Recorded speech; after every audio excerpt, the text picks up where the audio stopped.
Oh gosh, I should probably go fix my hair. Hold on a moment. What's up, everybody? This is Xzavyer the Hedgehog here, and you guys may or may not be interested in my little series, which I'm calling Astaria.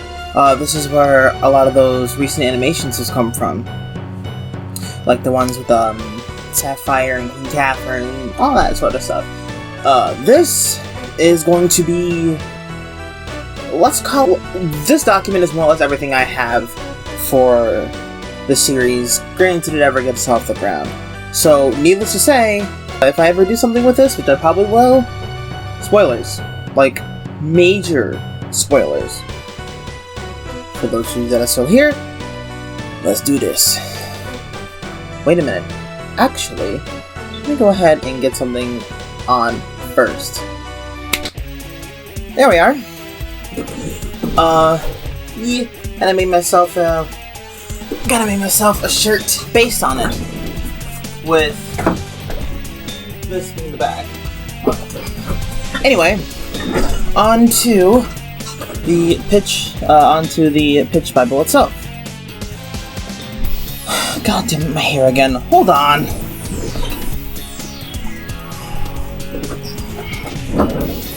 Okay. Back. Sorry, straight hair is kind of hard to get right. Anyway, let's begin.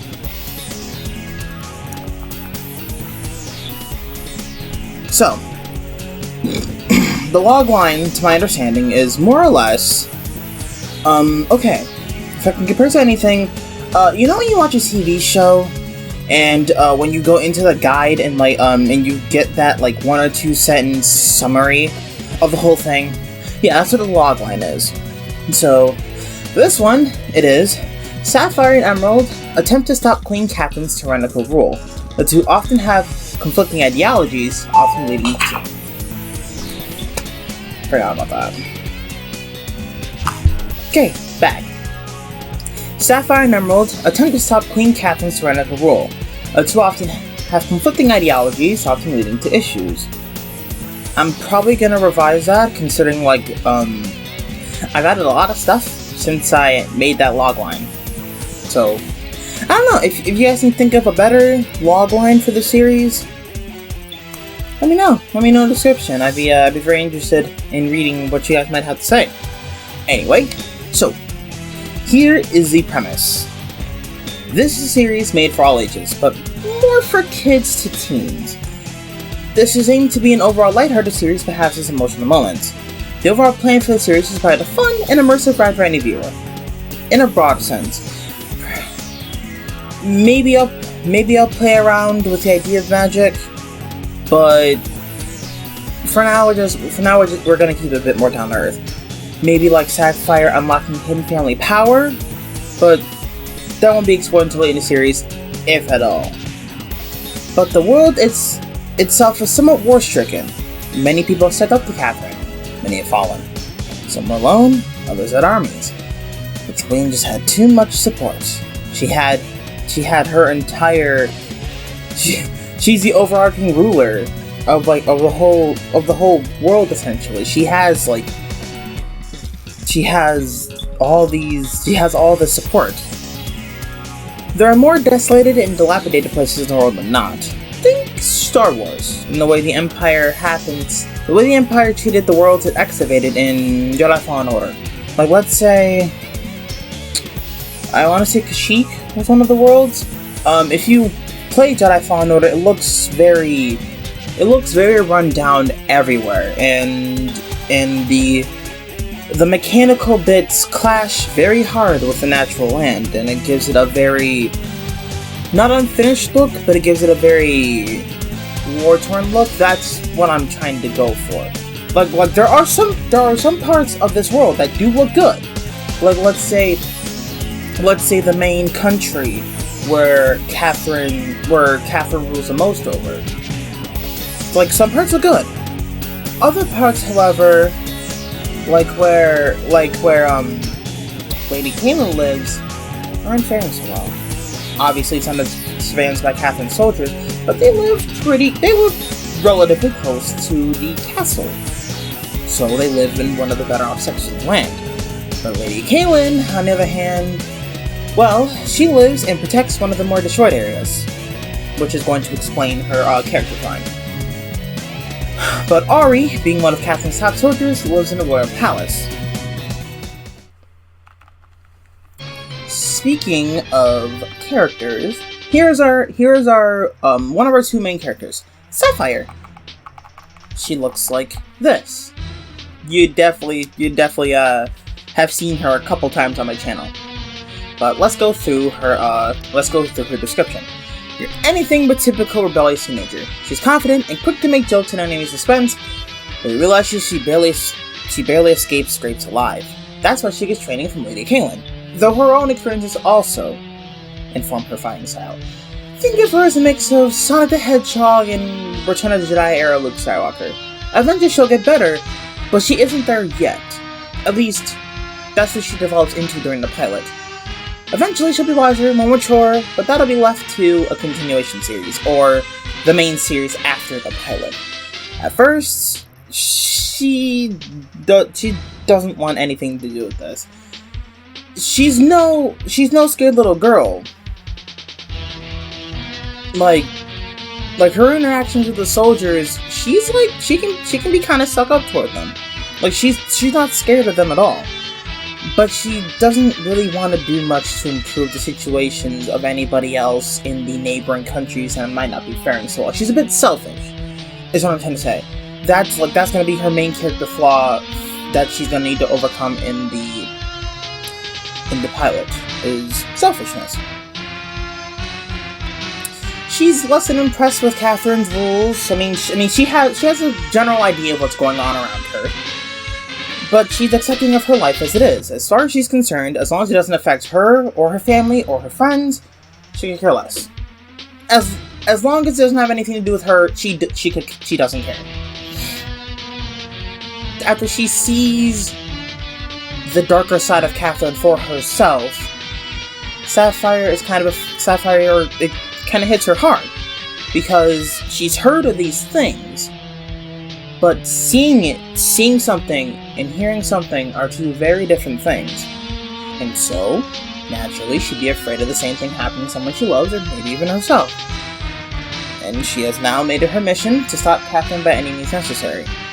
She eventually learns that there's more to the stakes than just the lives of those she cares about. Next up is going to be her brother. You failed! Next up is going to be Queen Katherine. The enemy, as you could say. We'll get into that a little bit. The Queen has been ruling for years, and has many scars, the most common of which being across her eye. She's cunning and great with the sword, but doesn't revolve to fighting immediately. She's more of a diplomat, often setting a good example for her subjects. Keyword being often, not always. Katherine has a prominent sense of honor, and would rather fight someone fairly than ambush him. Nevertheless, she's often iron-fisted, ruthless, and uncompromising. And this is the point of contention with the heroes. She's iron-willed and does not budge when it comes to her morals. Katherine feels some bond with Sapphire and Emerald she can't explain, causing her to spare one of them the first time they fight. Eventually, it's revealed she is their mother. It's something she's always suspected, but an important event puts things into perspective for her. Yes, Katherine committed a public execution that set Sapphire off, but at heart, Katherine is doing what she believes is right, and what she thinks will keep her subjects in line. Is she really a bad guy? There's no clear answer. And I'm going to make that very clear. Well, I'm going to make it clear that there is no clear answer to that question. Like I said, if this ever gets off the ground. But let's move on. Now we have Ahri. Queen Katherine's second-in-command has a personal vendetta against Sapphire. Oh, that does not look right. Let's fix that real quick. This is gonna be one of those days, isn't it? Okay, fixed. So, Queen Katherine's second-in-command has been by her side for a long time, and has a personal vendetta against Sapphire. After Sapphire fluked to win the first time they fought in the pilot, Ahri has attempted every opportunity she could find to restore her honor. She's been raised from birth to be an honor-bound character. She knows she's technically the better fighter, and believes Sapphire will run out of tricks eventually. Hitman, direct confrontation, scheming, she's tried it all. She's probably the reason why Sapphire is in the shape that she is. She may not like Emerald though. She's noticeably less eager to kill him anyway. Ahri doesn't always agree with Katherine's decisions, particularly when it's obvious she's looking out for Sapphire and Emerald, but she respects Katherine's authority enough to not question it outright. Is it hypocritical that Ahri has used non-direct confrontation methods to restore her honor? To her, it really doesn't matter. Her obsession in the death of Sapphire are what matters above all else. I guess you could say Ahri is a real bad guy here. She's more Snoke, while Queen Katherine is Kylo Ren. That analogy sort of works. Sort of. No. And this is what she looks like. I kind of forgot to do it beforehand, but it's okay. Okay. So let's go ahead and show off what Lady Kaelin looks like. This is the first of the characters to have not been featured on my channel so far. She'll get her time to shine. I think I want to recreate a scene that's in this pitch Bible actually. Okay, but here is Lady Kaelin's description. Ever since Katherine killed her father, which was a king from a neighboring territory, and took over the land she inhabits, is more or less run by criminals, with Kaelin being one of the last people strong enough to fight them. Think the Outer Rim in the prequels, like Tatooine, like Anakin Skywalker's mother Shmi says at one point, the Republic doesn't exist out here. That's kind of the idea.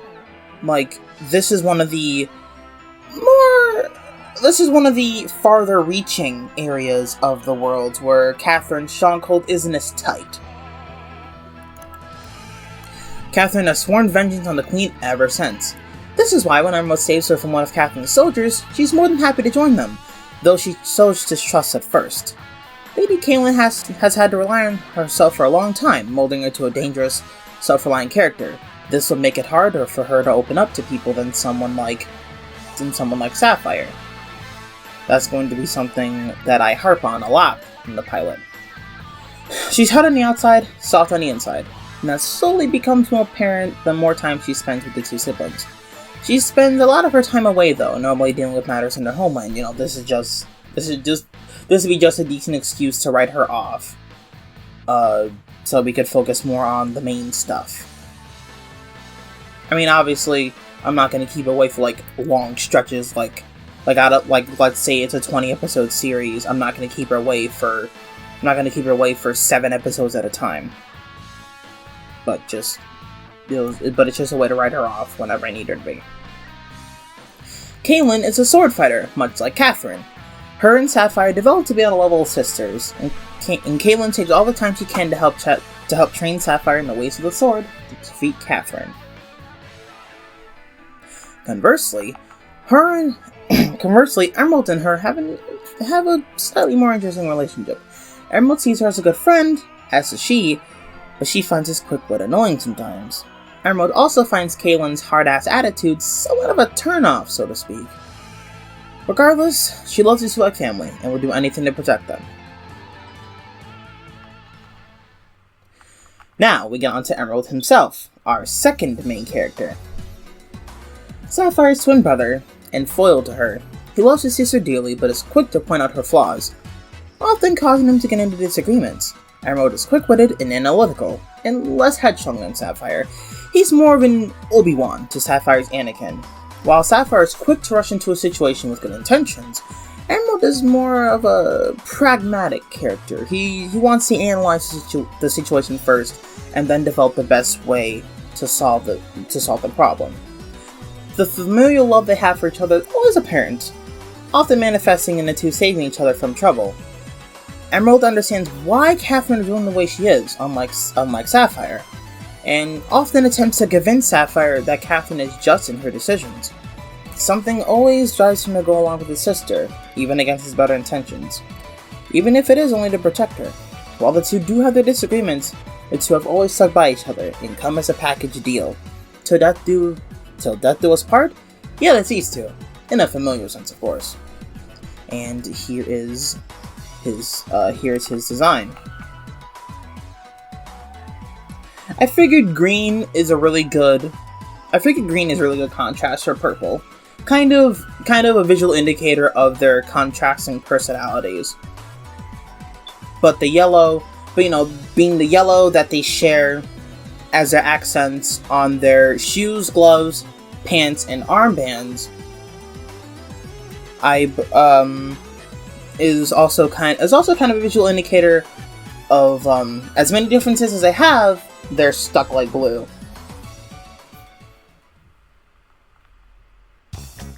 Okay, now we're getting into the relationships. Sapphire and Emerald. Like said earlier, the two are twins. They're bound by a familial bond, and the want to do is right. But the way to go about it is in two completely separate directions. The number of times she saved him has paled in comparison to the reverse. She's no expert, but can hold her own. Emerald is closer to Katherine and Sapphire in combat prowess. He's often the more calm and pragmatic of the two, and is also more level-headed. She projects confidence more and lightens the mood well, and is surprisingly deliberate when she needs to be. Think Sayori from Doki Doki Literature Club.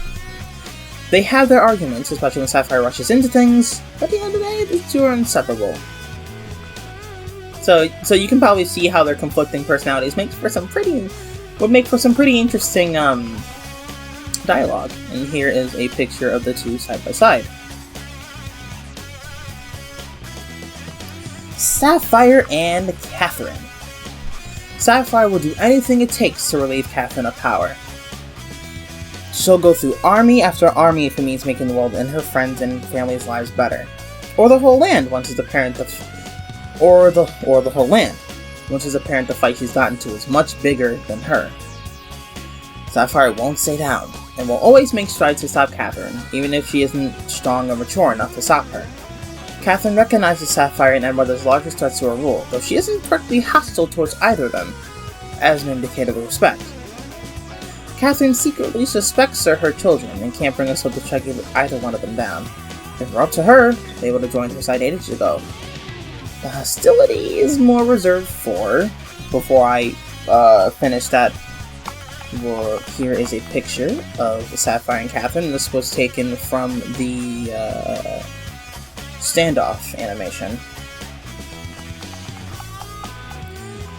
Ahri and Sapphire. That is where the ending of the last description comes into. That is reserved for Ahri, who was always antagonistic towards Sapphire. After suffering a crushing defeat in the pilot, Ahri feels as if she needs revenge to establish her honor.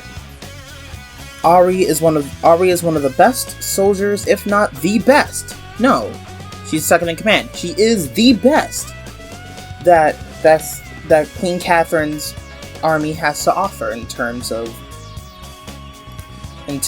just hand-to-hand combat. So since Sapphire fluked a win in the pilot, Ahri is pissed. She is out for revenge, by any means necessary. Ahri is often the one Sapphire finds herself fighting, with or without her brother. These fights do slowly build up Sapphire's strength to fight Katherine, in addition to Kaelin's teachings, unknown to Katherine. So, let's say, if I could compare it to anything, I guess you could say the relationship is like Sapphire and Risky Boots. I guess if I were to put it like anything. Like, these two are mortal enemies. Or, what else can I think of off the top of my head?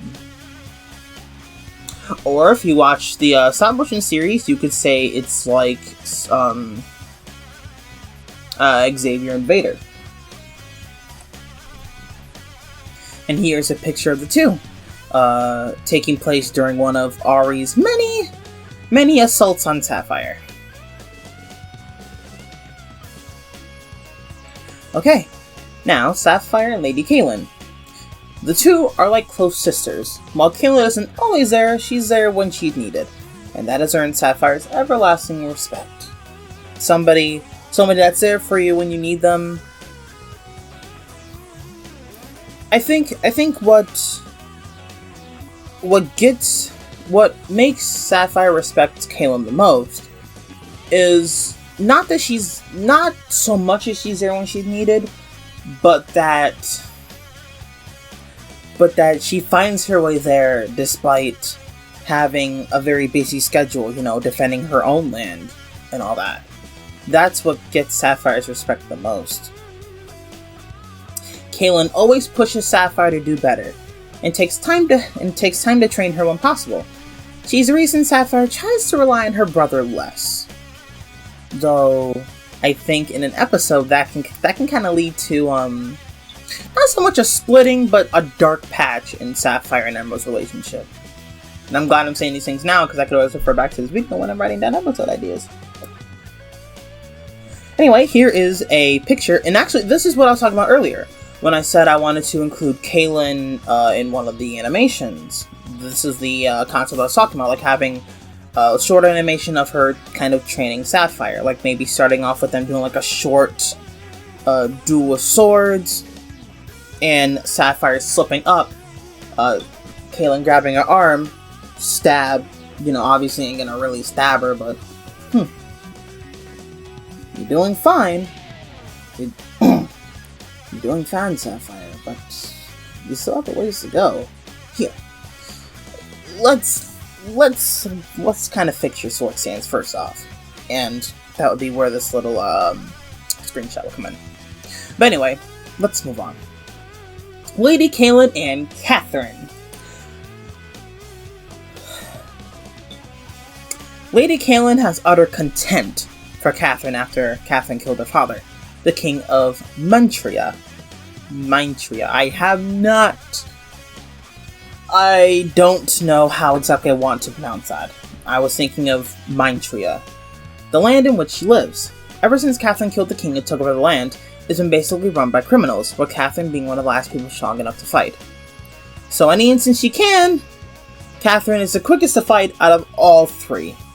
Katherine just does not give a single shit about maybe some of the things Katherine does, about maybe some of the things that Katherine does might be right. No, Kaelin don't give a shit. She's like, your ass is mine, here and now. So here's a drawing of them fighting. Okay, now Katherine and Ahri. Ahri is Katherine's second in command. Ahri will fight and die for her leader. And this often manifests into an addition to Ahri's bloodthirsty antagonism towards Sapphire. While Katherine accepts the fact that Ahri will fight and die for her... Well, hold on. Okay, I think I'm going to fix this a little bit. There we are. That's a bit better. Katherine accepts this and has her on the team, but at the end of the day, they don't have much of a personal relationship. Although there may be more of a relationship than she's willing to admit, however, considering that Ahri has been her second in command for a while now. And although, like, on the outside, they don't seem to have much relationship, it seems to be purely professional. But maybe when nobody else is watching, maybe they do have a little bit more of a personal relationship. And I'm not saying anything like anything like a romantic relationship or anything, just more of a personal connection. Besides Ahri just being Katherine's second in command and wanting to fight and die for her. But here is the picture I have for these two. Katherine being in her castle. Actually, you could kind of see this as... you could see this as a different angle for the scene that I have on my channel. About the one where Ahri is geared up to fight Sapphire. Okay, as far as Emerald and Ahri go, Ahri has no personal hatred toward Emerald. For her, it's just a residual of hating Sapphire. She doesn't actually hate him, but she's gotta fight him because he supports Sapphire. And anything having to do with Sapphire is like, no, you are dying. Goodbye. If the choice were hers, you would stand with her. However, since he is Sapphire's brother, she has to impede his progress as much as hers. She seems to harbor some feelings for him though, and this is reflected in some of the things she says and does.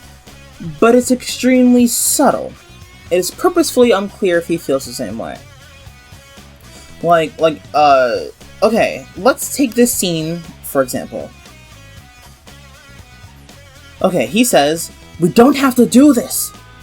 She says, Then just surrender already." And then he goes, Not when Sapphire's depending on me." And she says, "I won't be responsible for what happens next." If this were Ahri and Sapphire, she would probably say something more like, "Is that all you got?" And then Ahri will say something like, "I'm not." And then Ahri will say something like, "Once I kick your ass, surrender won't be an option," or something like that. Like you'll never catch Ahri saying that I won't be responsible for what happens next to Sapphire. Is what I'm trying to say, more or less. Alright, we are nearing the end here. Emerald and Katherine. Emerald may or may not feel the same inexplicable bond that Katherine does. Emerald is a voice of reason when it comes to Sapphire because he respects Katherine as a warrior and leader. He understands how much will it takes to achieve what she has. When the two have to fight, it's obvious neither of them really wants to, but they know they have to. He's usually the one trying to talk his way out versus Sapphire's quicker resort to fighting.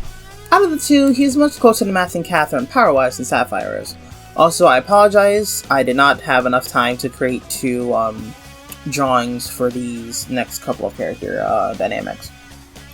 But Emerald and Kaelin, last one.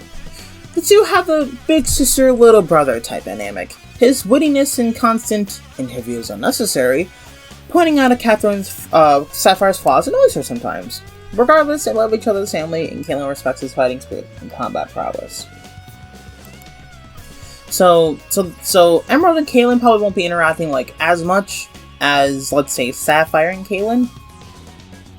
I keep mixing Kaelin and Katherine. Oh my lord. Let's continue. Let's move on. Okay, this is the last section of the pitch Bible. So, here is a treatment for the pilot episode. We begin with a look at Sapphire and Emerald's daily life. They live together, alone. The parents are dead as far as we know, though that's not explicitly stated, although they probably aren't. At this point in the story, Sapphire is disenfranchised with the ways of the current ruler, Queen Katherine.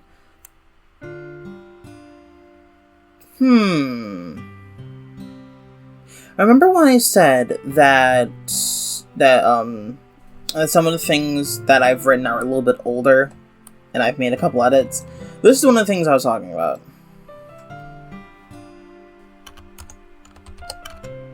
I think ambivalent is a more correct word for the lore I have now. There.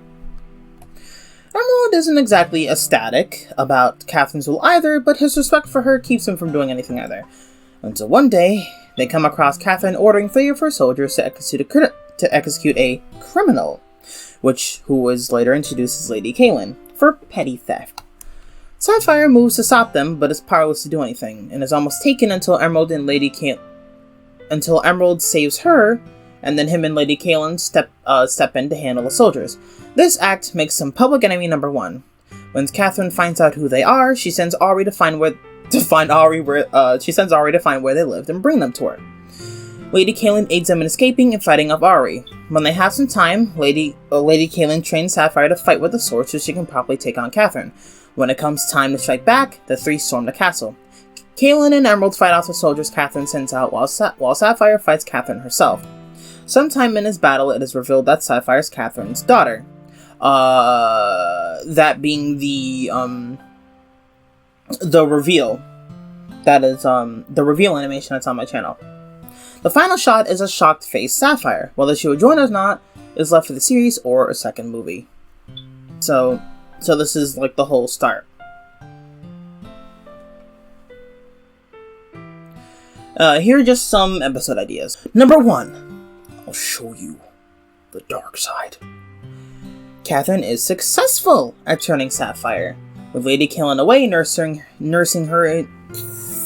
Fuck my life. Katherine is successful at turning Sapphire. With Lady Kaelin away nursing her injuries, it's up to Emerald to save her sister. Sisters in Arms. Sapphire and Kaelin's relationship is tested when Sapphire gets herself into a situation and Kaelin isn't there to help. Ahri's Revenge. Ahri, having sworn vengeance on Sapphire ever since her defeat, mercilessly hunts her and Emerald down to restore her honor, though Emerald may get in the way of things. Number 4. Queen Ahri. After a scuffle with Lady Kaelin leaves Queen Katherine gravely injured, Ahri takes up command and uses the royal army to capture Kaelin, Emerald, and Sapphire. Number 5. Be Mindful. In the ruins of the Palace of Mantria, Queen Katherine discovers a prototype of an amulet that can bend minds to the user's will. She has Ahri uses to warp Kaelin's mind to turn her against the siblings. The amulet slowly corrupts the victim's mind until they're no longer themselves. The siblings need both of their strength to save their friend before it's too late. Number 6. I haven't came up with a title for this. I probably should have. Let's just do something basic. We're gonna call this one Invasion. Invasion! A new threat has emerged. An alien queen by the name of Lime has invaded the land. Oh god, and I really spelled her name wrong. And Katherine will need all the strength she can get to fight Lime off. And this forces her to team up with our heroes to stop her and her army. This may lead to some interesting revelations along the way. By the way, I should probably pull up a picture of Lime real quick. Give me just a second while I find it. This is what Lime looks like. Well, her whole thing was that, so she's traveling to lands to see if she can find a way to use their technology to advance her species, more or less.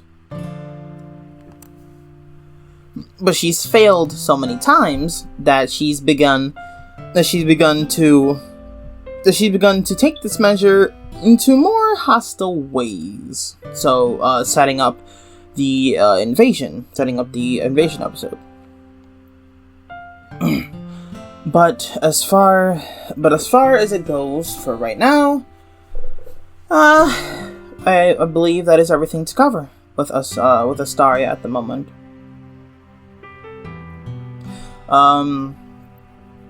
If anyone has Toon Boom Harmony, I would be more than happy to send you any of the Astaria projects. So maybe, I don't know, maybe if you're good at animating, maybe you could do something with them. I don't know. I mean, I suppose it'll just be something cool to do. But I think I want to do at least one more Astaria project, and I think I do want to go back to some of the ones that I have and improve the animation a bit, especially those two final projects. By the way, goes, I'm going to go get me something to eat. I am hungry. So, with that said, this is XTHHedgehog, signing out. See you guys later.